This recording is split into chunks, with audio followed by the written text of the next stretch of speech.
चना जोर गरम, चना जोर गरम, चना जोर गरम। बुंदेला के बाजार में ये आवाज सुनते ही लोग हरिया की ओर दौड़े चले आते। जो भी उसके चना जोर गरम खाता वो तारीफ किए बिना रुक नहीं पाता। अरे वाह, क्या दुरुस्त चना जोर गरम है। इससे अच्छा चना जोर गरम कहीं नहीं मिलता भाईजान। अरे ऐसा क्या मिलाते हो भैया? अरे भैया, इसमें हमारा खानदानी मसाला है, सारा जायका उसी मसाले का ही तो है। वाह वाह, बहुत खूब भैया, बहुत खूब। हमें 20 रुपए का दे दो, अपने घर ले जाएंगे और बीबी को खिलाएंगे। हाँ हाँ, दुरुस्त है भैया, दुरुस्त है। हरिया चलते फिरते लोगों को चना जोर गरम फरोख्त करता था और उसकी अच्छी खासी कमाई हो जाती थी।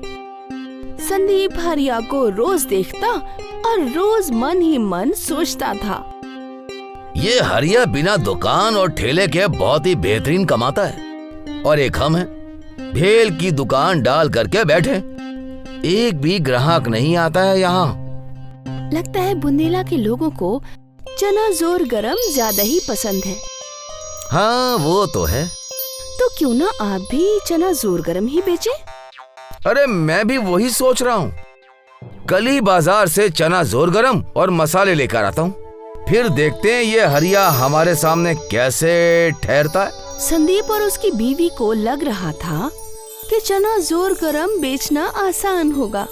अगले दिन संदीप ने अपनी भेल की दुकान में चना जोर गरम भी रखा और बाहर चना जोर गरम की तस्वीर भी लगा दी। तस्वीर देखकर एक औरत उसकी दुकान पर आई। अरे भाईजान, तुम भी चना जोर गरम रखने लगे हो क्या? हाँ हाँ आपा, आप कहें तो आपके लिए बना दूं? हाँ हाँ बना दो, आज तुम्हारे हाथों का स्वाद भी चख लेते हैं।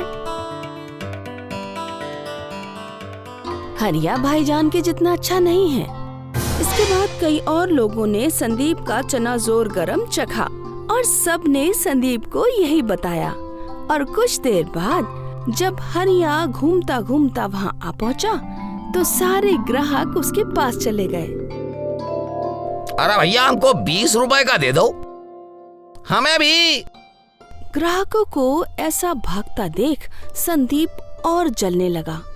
ना जाने इस हरिया ने ग्राहकों पर क्या तिलिस्म कर रखा है। सुना नहीं, उसके मसाले में जादू है और हमने ये भी सुना है कि ये उसका खानदानी मसाला है। उसके दादा परदादा उन्होंने बताया था। तो अब हम क्या करें? तुम उस मसाले को बनाने का तरीका सीख लो तो समझो सारे ग्राहक तुम्हारे। अरे तरीका सीखना कोई इतना आसान है क्या? आसान तो नहीं है, पर हमारे पास एक तरकीब है। मधु ने संदीप के कान में अपनी तरकीब बताई और दोनों मुस्कुराने लगे। अगले दिन हरिया के घर के बाहर 15 साल का लड़का भीख मांगने आया। उसने हरिया का दरवाजा खटखटाया। अरे भैया, कुछ खाने को है क्या? 2 दिन से कुछ खाया नहीं। हरिया मासूम था, वो तुरंत घर के अंदर गया और उस बच्चे के लिए खाना ले आया। उस बच्चे ने हड़बड़ी में खाना खाया और फिर हरिया ने उससे पूछा, अरे तुम यहाँ अकेले क्या कर रहे हो? तुम्हारे अम्मी अब्बा कहाँ हैं? अब्बा तो बचपन में ही गुजर गए और अम्मी को गुजरे 2 महीने हो चुके हैं। तब से यहाँ वहाँ काम की तलाश में लगे हैं, भूखे। पर हमको कोई काम पर ही नहीं रखता। अरे अरे अरे अरे, तुम रो मत बच्चे, हम है ना, तुम हमारे पास रह सकते हो। हम तुम्हें भरपेट खाना देंगे और तुम हमारे साथ यहाँ रह सकते हो, ठीक है? आप ऊपर वाले हो। अरे अरे अरे, तुम रो मत। वैसे तुम्हारा नाम क्या है? मुरली शर्मा।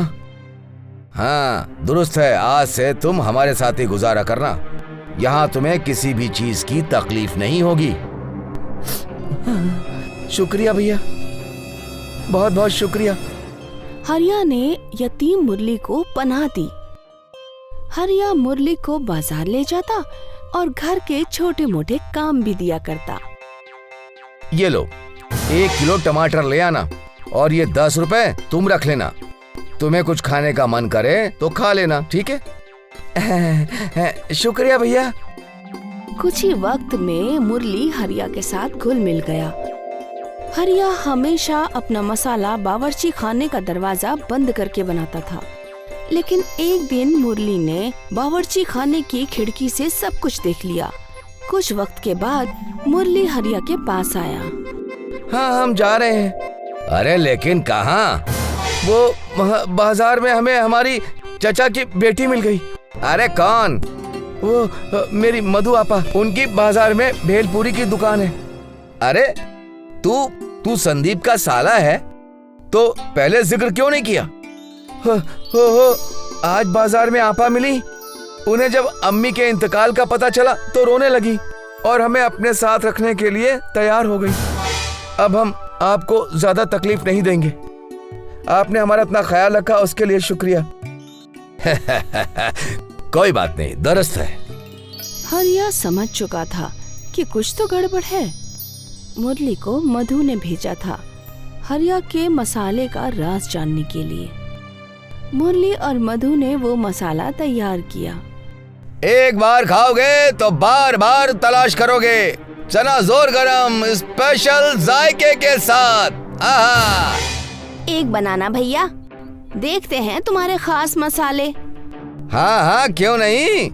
संदीप ने चना जोर गरम में वो मसाले डाल दिए। ये लीजिए। मिर्ची, हाँ मिर्ची, हाँ मिर्ची, मिर्ची। मधु ने उस औरत को पानी दिया। अरे ये खास मसाले हैं या सिर्फ मिर्ची है? इतना तीखा, तुम लोग हमें मारना चाहते हो क्या? वो औरत संदीप और मधु को खरी खोटी सुनाकर चली गई। संदीप और मधु मुरली की ओर देखने लगे। लेकिन हमने तो सब कुछ सही डाला था। तभी वहाँ हरिया आया। बच्चे, तुमने सब कुछ यकीनन सही किया। हमने तुमको गलत दिखाया। हमें पहले ही यकीन हो गया था कि कुछ तो गड़बड़ है, क्योंकि तुम्हारा बदन इतना मजबूत था। भला कोई गरीब इतना तंदुरुस्त कैसे हो सकता है? हा? अरे संदीप, तुमको हमारे मसालों का राज जानना था ना, वो तो हम तुमको नहीं बताएंगे।